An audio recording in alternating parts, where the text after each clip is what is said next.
Bismillahirrahmanirrahim. Assalamualaikum warahmatullahi wabarakatuh. Perkenalkan, nama saya Ikrawati dengan NIM 22040409. Nah, di sini saya akan menjelaskan materi tentang penipuan komputer.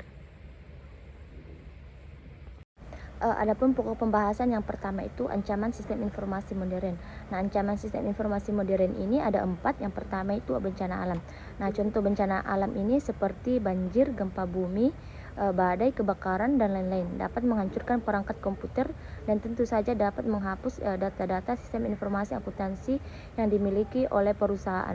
Yang kedua itu bencana politik. Bencana politik ini seperti faktor politik antar perusahaan membawa pengaruh yang cukup besar, terutama untuk perusahaan yang banyak pesaing. Sistem informasi akuntansi perusahaan bisa diserang oleh teroris yang merupakan lawan politik dari perusahaan. Kemudian yang ketiga itu kerusakan perangkat keras. Contohnya seperti perangkat keras perlu dilakukan pemeliharaan. Harddisk bisa saja tiba-tiba rusak sehingga semua data hilang dan menghapus data transaksi sistem informasi akuntansi. Kemudian yang terakhir itu kerusakan perangkat lunak. Kerusakan perangkat lunak ini contohnya seperti aplikasi bisa saja tiba-tiba terkena virus dan menyebabkan aplikasi sistem informasi akuntansi tidak dapat diakses.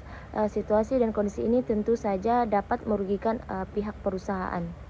Kemudian yang kedua itu definisi penipuan. Definisi penipuan dalam sistem informasi akuntansi adalah sebagai tindakan kesengajaan memanipulasi atau mengubah data keuangan atau informasi data sistem informasi akuntansi organisasi untuk tujuan menipu atau merugikan pihak lain. Hal ini bisa melibatkan pencurian aset, manipulasi laporan keuangan, atau penghindaran pembukuan yang akurat untuk kepentingan pribadi. Jenis-jenis penipuan ini ada 2 jenis. Yang pertama itu jenis penipuan berbeda. Jenis penipuan berbeda ini ada 2 macam. Yang pertama itu korupsi. Nah, korupsi ini merupakan suatu tindakan yang sengaja dilakukan untuk mencapai keuntungan tersendiri dalam perusahaan. Korupsi ini juga timbul karena kurang adanya sistem informasi akuntansi yang baik dalam perusahaan. Masing-masing pihak termotivasi untuk memaksimalkan kepentingan mereka masing-masing. Nah, sistem informasi akuntansi dapat memberikan dampak yang besar dalam keberhasilan pemberantasan korupsi pada perusahaan.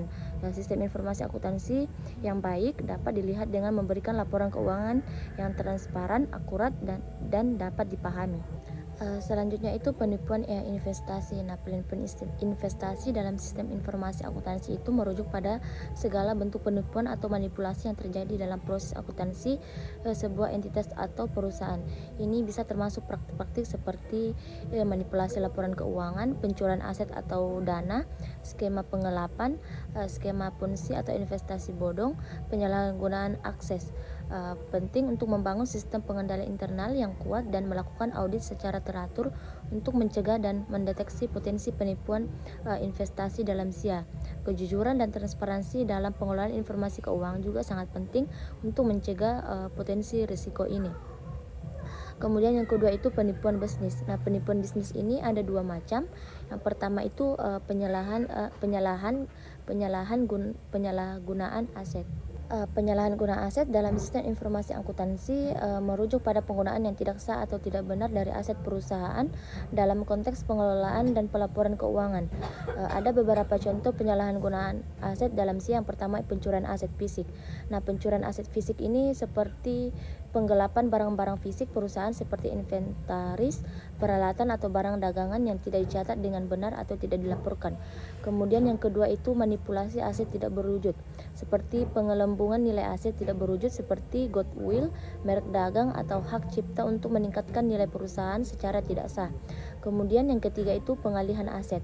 Pengalihan aset ini seperti penggunaan aset perusahaan untuk kepentingan pribadi tanpa otorisasi, seperti penggunaan mobil perusahaan untuk keperluan pribadi tanpa pencatatan atau persetujuan yang sah. Kemudian penggunaan aset untuk transaksi palsu. Contohnya seperti memanfaatkan akses ke sistem informasi akuntansi untuk menciptakan atau memasukkan transaksi palsu yang melibatkan aset perusahaan, misalnya untuk mendapatkan dana secara tidak sah. Kemudian penyimpangan dana proyek. Contohnya seperti pengalihan atau penggunaan dana proyek untuk tujuan yang tidak terkait dengan proyek tersebut dengan cara yang tidak sah atau tanpa izin yang tepat. Kemudian yang terakhir itu manipulasi penyusutan dan amortisasi. Contohnya seperti manipulasi metode atau tarif penyusutan atau amortisasi untuk mempengaruhi laporan keuangan, baik untuk menunjukkan laba yang lebih tinggi atau aset yang masih bernilai tinggi secara yang tidak wajar. Kemudian yang kedua itu kecurangan dalam pelaporan keuangan. Kecurangan dalam pelaporan keuangan dalam sistem informasi akuntansi merujuk pada tindakan atau praktik yang disengaja dan tidak sah yang dilakukan untuk memanipulasi atau menyesatkan informasi keuangan disajikan oleh perusahaan. Contohnya seperti penggelembungan pendapatan. Penggelembungan pendapatan ini seperti memasukkan pendapatan palsu atau tidak ada ke dalam laporan keuangan untuk membuat kinerja perusahaan terlihat lebih baik dari yang sebenarnya. Kemudian yang kedua itu manipulasi biaya dan beban. Mengurangi biaya atau beban secara tidak sah atau memindahkan biaya dari satu periode ke periode lain untuk memengaruhi laba bersih yang dilaporkan. Kemudian yang ketiga itu pemalsuan dokumen dan transaksi.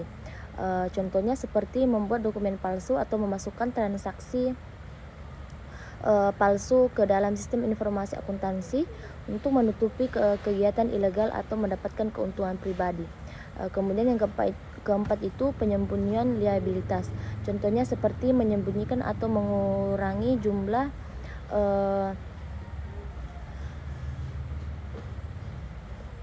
liabilitas yang sebenarnya untuk meningkatkan citra keuangan perusahaan. Kemudian yang kelima itu manipulasi nilai aset. Contohnya seperti memperbesar atau memperkecil nilai aset perusahaan seperti inventaris atau nilai perusahaan yang tidak berwujud atau goodwill untuk mempengaruhi laporan keuangan. Kecurangan dalam pelaporan keuangan sangat merugikan karena dapat menyesatkan investor, kreditur, dan pihak lain yang bergantung pada informasi keuangan yang akurat dan jujur. Selanjutnya mencegah dan mendeteksi penipuan dan penyalahgunaan.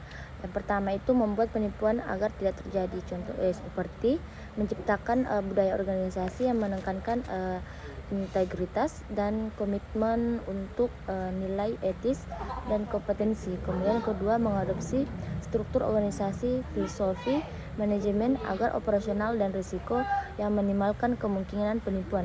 Yang ketiga itu membutuhkan pengawasan komite audit yang aktif, terlibat dan independen dari dewan direksi.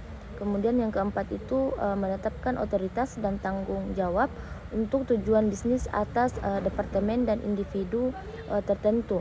Yang kelima itu mengimplementasikan kebijakan sumber daya manusia untuk memperkerjakan, mengompensasi, mengevaluasi, mempromosikan dan menegur karyawan dengan mengirimkan pesan mengenai tingkat perilaku etis dan integritas yang diisyaratkan. Kemudian yang keenam itu mengembangkan serangkaian kebijakan arti penipuan komprehensif yang dengan jelas menentukan ekspektasi untuk perilaku yang jujur dan etis serta menjelaskan konsekuensi tindakan yang tidak jujur dan curang. Kemudian yang kedua itu meningkatkan kesulitan dalam melakukan penipuan. Yang pertama itu mengembangkan dan mengimplementasikan sistem pengendalian internal yang kuat. Yang kedua itu memisahkan fungsi akuntansi atas otoritas pencatatan dan penyimpanan. Yang ketiga itu mengimplementasikan pemisahan tugas yang jelas antar fungsi sistem. Kemudian yang terakhir itu menjaga akses fisik dan jauh untuk sumber daya sistem terhadap personel yang berwenang. Itulah tadi pemaparan materi saya. Mohon maaf apabila banyak salah dan kurangnya. Saya tutup dengan ucapan wassalamualaikum warahmatullahi wabarakatuh.